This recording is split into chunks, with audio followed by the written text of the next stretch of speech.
आजकल social media पर viral होने वाले ड्रामे के हिदायतकार मोहम्मद अशर अजहर का कहना है कि सार्फिन ने ड्रामे का कुछ हिस्सा लेकर उसे वायरल कर दिया, लेकिन पूरा ड्रामा देखें तो उसका मकसद जान जाएंगे। गुज़िश्ता हफ्ते सोशल मीडिया पर 2 साल पुराने ड्रामे हकीकत का एक क्लिप खासा वायरल हुआ, जिसमें दो जुड़वा बहनों शिजा और फिजा की शादी एक ही घर में दो भाइयों से की जाती है, जिसके बाद दोनों की दुल्हनें बदल जाती हैं। इस किरदार को अदाकारा किरण ताबीर ने निभाया था। क्लिप वायरल होने पर सार्फिन ने ड्रामे का खूब मजाक उड़ाया और मीम्स का भी अंबार लग गया। इस हवाले से ड्रामे के हिदायतकार अशर असगर का एक वीडियो बयान सामने आया है, जिसमें वो कह रहे हैं कि पहले पूरा ड्रामा देखें फिर उस पर बात करें। उन्होंने वाज़ेह किया कि ड्रामे का असल मकसद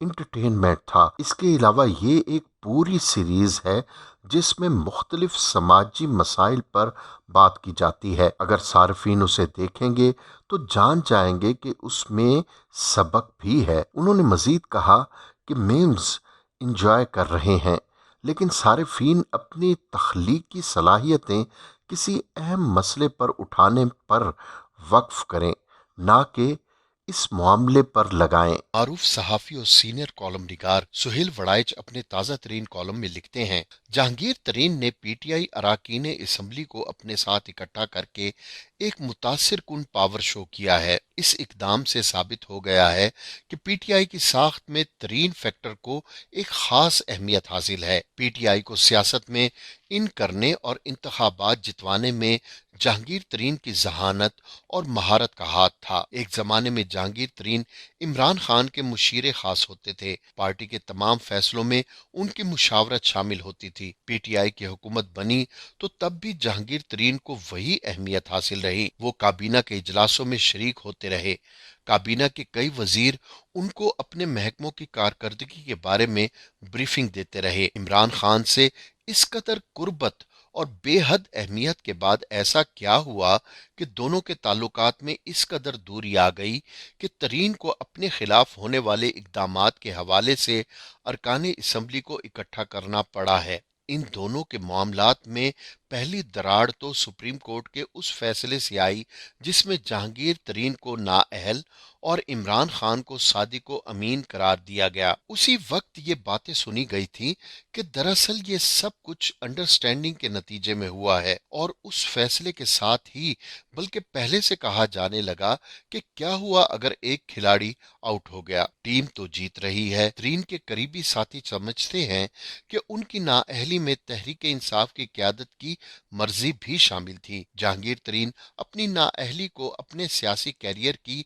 सबसे बड़ी फांस समझते हैं। दूसरी बड़ी दरार पीटीआई हुकूमत बनने के बाद पड़ी। जहांगीर तरीन पीटीआई के अंदर की लड़ाइयों और साजिशों को तो बड़ी हद तक कंट्रोल कर लेते थे, लेकिन जब हुकूमत बन गई तो वजीर आजम सेक्रेटेरिएट और काबीना के कार परदाजगान उनकी साजिशों का मुकाबला ना कर सके। हुआ यूं कि वजीर आजम ने जहांगीर तरीन को प्राइम मिनिस्टर के मॉनिटरिंग यूनिट का इंचार्ज बना दिया। इस हैसियत से वो काबीना के इजलासों में भी शिरकत करते और वुज़रा को बुलाकर पॉलिसी पर हिदायत भी देते। वजीर आजम सेक्रेटेरिएट के in charge principal secretary Azam Khan और वफाकी वजीर असद उमर इस इंतजाम पर खुश नहीं थे। कहा जाता है कि उस निज़ाम को उस वक्त शो डाउन का सामना करना पड़ा जिस रोज वजीर आजम और जहांगीर तरीन की मौजूदगी में आजम खान ने यह कहकर मॉनिटरिंग यूनिट को चैलेंज किया कि मुल्क में दो अथॉरिटीज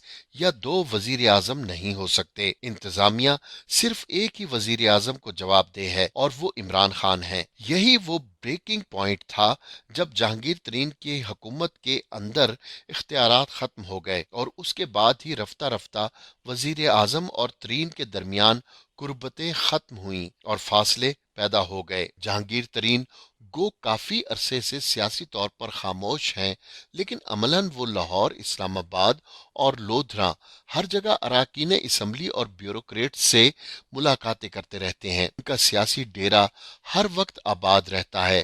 جن 20 سے زیادہ اراکین قومی و صوبائی اسمبلی نے جہانگیر ترین کے ساتھ کھڑے ہو کر حکومتی اقدامات کو رد کرنے کا فیصلہ کیا ہے، وہ سارے لوگ جہانگیر ترین کے انتہائی قریبی ساتھی تصور کیے جاتے ہیں۔ ان لوگوں کے سیاسی کیریئر میں جہانگیر ترین کا اہم کردار رہا ہے۔ توقع یہی ہے کہ یہ گروپ مزید بڑا ہو جائے گا، اور حکومت نے اگر ان کو کوئی نوٹس نہ بھیجا اور ان کی طرف سے پاور شو پر خاموشی برقرار رکھی تو اسے پی ٹی آئی اور حکومت کی کمزوری پر محمول کیا جائے گا۔ تاہم اس گروپ کے پیپلز پارٹی میں شامل ہونے کا کوئی امکان نظر نہیں آتا۔ جہانگیر ترین کی اسپیشلائزیشن صرف اور صرف پی ٹی آئی ہے، اور وہ جو کچھ بھی کریں گے پی ٹی آئی کے اندر رہتے ہوئے ہی کریں گے۔ اگر حکومت نے دباؤ بڑھایا تو یہ فارورڈ بلاک کی شکل اختیار کر جائے گا، وگرنہ موجودہ غیر رسمی شکل میں ہی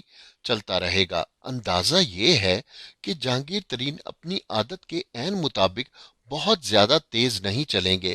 وہ تیل دیکھو اور تیل کی دھار دیکھو کے قائل محسوس ہوتے ہیں، اس لیے ان کی طرف سے کسی جارحانہ سیاسی داؤ پیچ کی امید نہیں ہے۔ وہ حکومت کے اقدامات دیکھ کر اپنی آئندہ کی پالیسی وضع کریں گے۔ توقع ہے کہ وہ تاش کے پتوں کو سینے کے ساتھ لگائے رکھیں گے، اور اپنے پتے تب ہی شو کریں گے جب ملک کی فضا میں سیاسی تبدیلی کے حوالے سے ارتعاش پیدا ہونا شروع ہوگا۔ ترین کے قریبی حلقوں کا خیال ہے کہ اگست ستمبر میں ایسے حالات پیدا ہونے کا امکان ہے۔ جہانگیر ترین بھی اپنے سیاسی داؤ اس وقت تک بچا کر رکھیں گے۔ اندازہ یہ ہے کہ جہانگیر ترین آخری وقت تک پی ٹی آئی اور عمران سے صلح صفائی کی کوشش کریں گے، لیکن اگر یہ کوششیں کامیاب نہ ہوئیں اور ترین صاحب کو لگا کہ ان کے خلاف انتقامی کارروائیاں جاری ہیں تو پھر وہ اور زیادہ طاقت سے اپنا پاور شو کریں گے، جو بالآخر فارورڈ بلاک یا ترین گروپ کی حیثیت سے سامنے آ سکتا ہے۔